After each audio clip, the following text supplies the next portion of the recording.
Blacks, white, everybody talks shit when it comes to race. Everybody talks about their Swedish grandmother, their Chinese cousin. Everybody tries to diss Africa. Nobody want to talk about their big, black, fat African grandmother. They don't. They want to talk about everything else. And I want to give everybody in the room your nigga wake-up call. If I leave the room and take Africa with me, guess what goes with me? Big lips, big titties, big asses.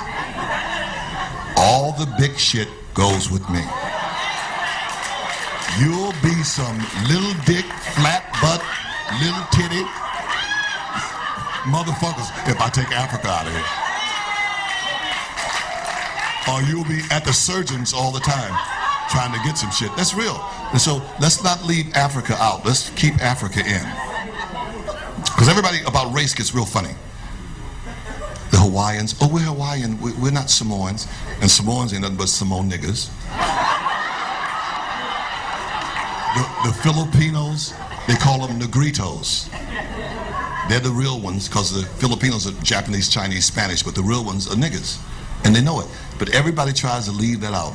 The Aborigines and missing link, they're the link. Niggas are everywhere. All my Puerto Rican friends, I'm Spanish. I said, what'd you say, nigga? I don't know about the space program, but I know a nigga when I see one.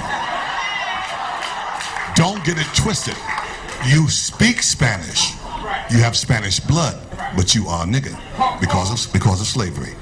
And some of you are slow. You're thinking, oh, that can't be right. Let me prove it to you. What am I speaking? English. Do I look like Queen Elizabeth?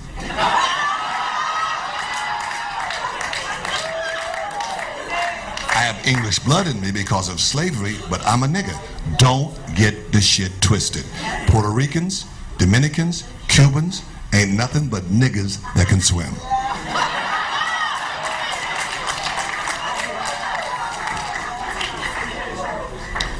No, the Cubans know. You got Cubans who look white, they ain't. Looks are deceiving. You got Puerto Ricans who look white, they ain't. You got niggas, and where I'm from in Louisiana, that look white, and they ain't. Looks are deceiving.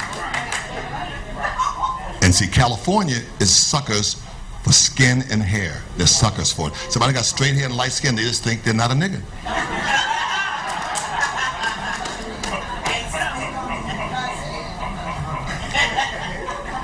It's crazy. My name is Rosa Clemente. I consider myself a black Puerto Rican woman. That's how I identify. I'm from the Bronx, and I'm currently at Amherst, Massachusetts, getting my PhD in Black Studies. Now, why do you identify as a black Puerto Rican?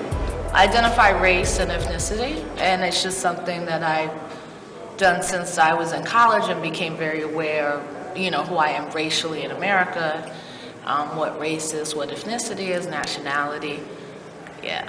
And how did you get that awareness? How did you become aware?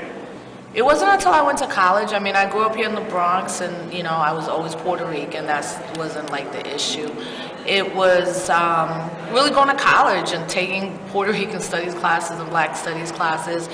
I went to college in the early 90s. Campuses with black and Latino students was really political. And I began to understand the truth of who I was, and what race was. And even with the construction of race, why, when you identify as Latino, Hispanic, that's not even ethnicity or nationality, language, land, race, But it was really my exposure to my history and going to college and then becoming politically active that led me to that new identification. Would you call it an awakening? Yeah, totally. That's a perfect word for it. How did your family react? My father eventually would begin to ask me questions on race because he's phenotypically a black man. He's a black Puerto Rican. So he was like, oh, okay. And how there were slaves on the island. How did that happen? It was actually me and my father became closer because of that education and just us having more conversations. So it wasn't like I had a negative reaction. I'm sure some people in my family were like, why do you have to call yourself black? But I don't care about that. So with your father, did he not know the history? Well, look, I mean, especially in Puerto Rico, it's not that you not born not knowing that you're a U.S. citizen and America is your colonizer and that we have African blood and indigenous. It's just that, especially him growing up in Puerto Rico, when he was a kid, that whole kind of explosion of Puerto Ricans beginning to call themselves Afro-Latinos and identifying, he wasn't part of like that wave of people. He was like 20 when he came over here, and right, that's the late 60s, and obviously the way race and ethnicity is talked about in that age was either you were black, whatever that, or Puerto Rican, right?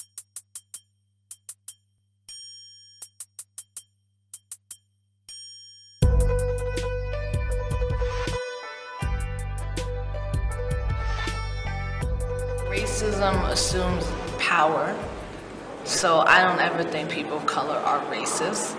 I mean, what we're really saying, and we're going to talk about white supremacy and the system of white supremacy. Racism is part of that.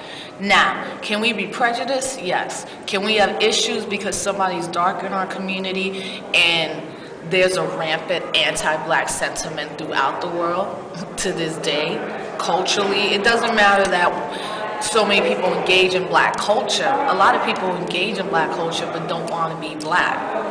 That idea of colorism, what we're really talking about is, anti-black prejudices that run rampant, I think, within the Latino community, but I also think they're within the African American community. If we look at the history of race and light-skinnedness, and if we look at even how certain HBCUs, you had to be lighter than a paper bag, or you had to be lighter than a paper bag to get in a certain fraternity and sorority that were black.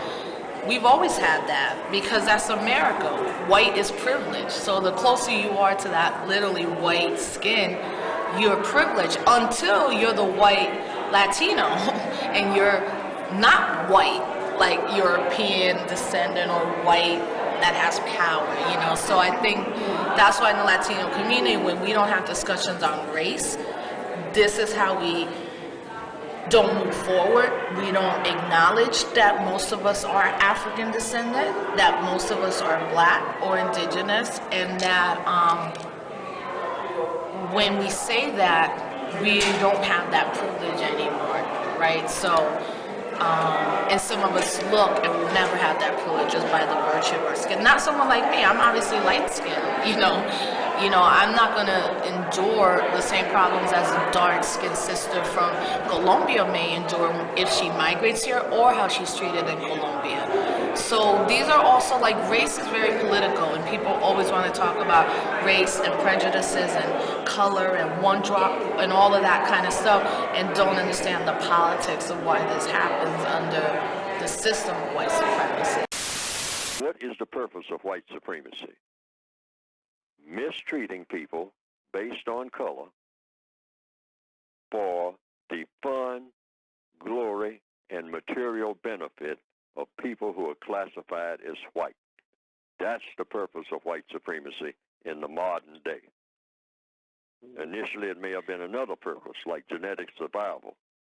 But now they have been on such a roll for so long, it's for fun, glory, and material gain for the benefit of people classified as white, and for the complete confusion, destruction, and self-destruction among people classified as non-white.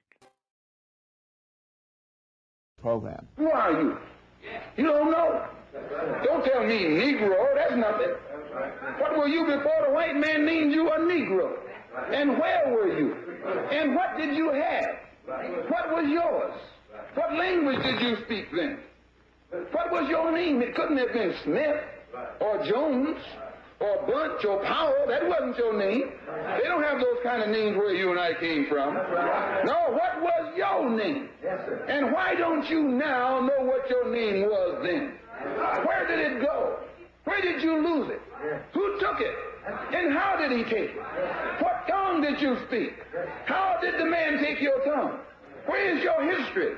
How did the man wipe out your history? What did the man do to make you as dumb as you are right now?